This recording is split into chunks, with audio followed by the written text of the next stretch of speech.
নমস্কার বন্ধুরা, Papiya's kitchen blog চ্যানেলে সবাইকে স্বাগত। আজ দেখো মায়ের হাতের বানানো চিংড়ি মাছের মালাইকারি। আমার মা কিভাবে চিংড়ি মাছের মালাইকারি বানায় আজকে সেই ভিডিও তোমাদের সাথে শেয়ার করলাম। আর মায়ের হাতের এই মালাইকারি জাস্ট দুর্দান্ত খেতে হয়। আর এই সম্পূর্ণ ভিডিওটি দেখার অনুরোধ রইল তোমাদেরকে কিভাবে বানানো হয়। প্রথমে দেখো একটা নারকেল ফাটিয়ে নেওয়া হচ্ছে। এই যে দেখুন নারকেলটা ফাটিয়ে নেওয়া হলো ঠিক এরকমভাবে। তারপরে হচ্ছে নারকেলটা কুড়িয়ে নিতে হবে। একটা কুড়ানির সাহায্যে নারকেলটা কুড়িয়ে এই যে ঠিক এরকমভাবে কুড়িয়ে নিতে হবে। এই যে দেখো, এবার এই নারকেলটা সাইডে রেখে পোস্ত বেটে নিতে হবে। শিলে পোস্ত বাটা হচ্ছে। একটু জল দিয়ে ভালো করে পোস্তটা মিহি করে বেটে নিতে হবে। এই যে ঠিক এরকমভাবে। এবার পোস্তটা একটা বাটিতে তুলে নেব। এই যে দেখো একটা বাটিতে তুলে নিলাম। তোমাদের ভিডিওটি ভালো লাগলে অবশ্যই লাইক কমেন্ট শেয়ার করে দেবে। এই দেখো এবার কাজু বাদাম বাটা হচ্ছে। তারপরে এর মধ্যে চারমগজ ভিজিয়ে রাখা ছিল, সেই চারমগজগুলো এবার শিলে বাটা হবে। এই যে ঠিক এরকম মিহি করে বেটে নিতে হবে। চারমগজ, কাজু বাদাম, পোস্ত আর হচ্ছে সাথে কাঁচা লঙ্কা একসাথে সব বেটে বাটিতে তুলে নেব। এই যে দেখো এবার কাঁচা লঙ্কা বাটা হচ্ছে। এই যে সব কিছু একসাথে তুলে বাটি মানে একটা বাটিতে তুলে রাখা হলো। এইবার হচ্ছে যে নারকেলটা কুড়িয়ে রাখা ছিল সেই নারকেলটা একটা মিক্সিং জারে দিয়ে ভালো করে পেস্ট করে নিতে হবে, কেননা নারকেলটার দুধ বার করে নিতে হবে। এই যে দেখো একটু জল দিয়ে এবার পেস্ট করে নেওয়া হলো।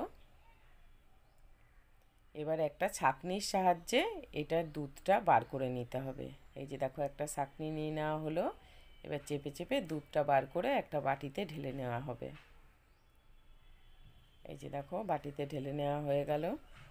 এবার দেখো আমাদের এখানে কি কি রয়েছে রেডি করে নেওয়া হলো। নারকেলের দুধ, পোস্ত বাটা, কাজু বাদাম, চারমগজ আর কাঁচা লঙ্কা বাটা আর টমেটো কুচি, গোটা কাঁচা লঙ্কা। সর্ষের তেলের মধ্যে কালো জিরে ফোড়ন দিয়ে টমেটো দিয়ে দেওয়া হলো। আমার মা দেখো উনুন ধরিয়ে রান্না বসিয়ে দিয়েছে।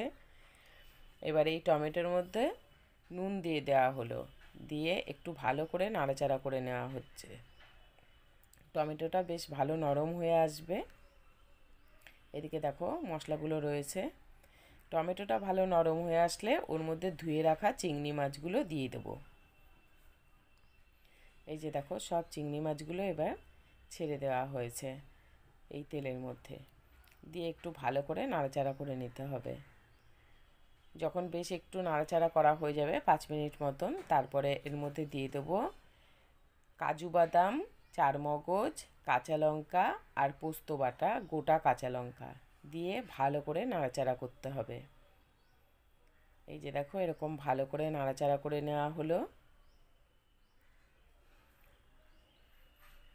এবার এর মধ্যে একটু পরিমাণ মতন চিনি দিয়ে দিতে হবে। তারপর নারকেলের দুধটা দিয়ে এবার ভালো করে নাড়াচাড়া করতে হবে, তলায় যাতে লেগে না যায়। যেহেতু চারমগজ আর কাজু বাদাম বাটা দেওয়া ছিল, কড়াইতে লেগে যাওয়ার ভয় আছে।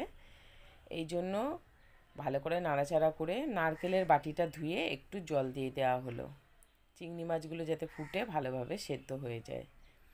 আর যে মশলা বাটাগুলো দেওয়া হয়েছে সেটাও যেন সুন্দরভাবে ঝোলের মধ্যে মিশে সুন্দর একটা গন্ধ দেয়। এবার একটুখানি দিয়ে দেওয়া হলো কাশ্মীরি লঙ্কার গুঁড়ো আর একটু গরম মশলার গুঁড়ো দিয়ে আবারও ভালো করে নাড়াচাড়া করে অল্প আগুনে এবার ফুটিয়ে নিতে হবে ঠিক এরকমভাবে। এই যে দেখো বেশ ফুটে ঝোলটা বেশ গাঢ় হয়ে আসছে। এটা যত শুকনো হবে ততটাই টেস্টি হবে। একটু ঝোল নামানো হয়েছিল, কেননা খাবার সময় অনেকটাই টাইট হয়ে যায়, যেহেতু কাজু বাদাম বাটা দেওয়া আছে আর চারমগজ আর পোস্ত, এগুলো তো একটা টাইমের পর রেখে দিলে ঝোলটা একটু এই দেখো গাঢ় হয়ে যায়। এখন গরম গরম ভাতের সাথে সার্ভ করলেই হয়ে গেল আমাদের চিংড়ি মাছের মালাইকারি। টাটা।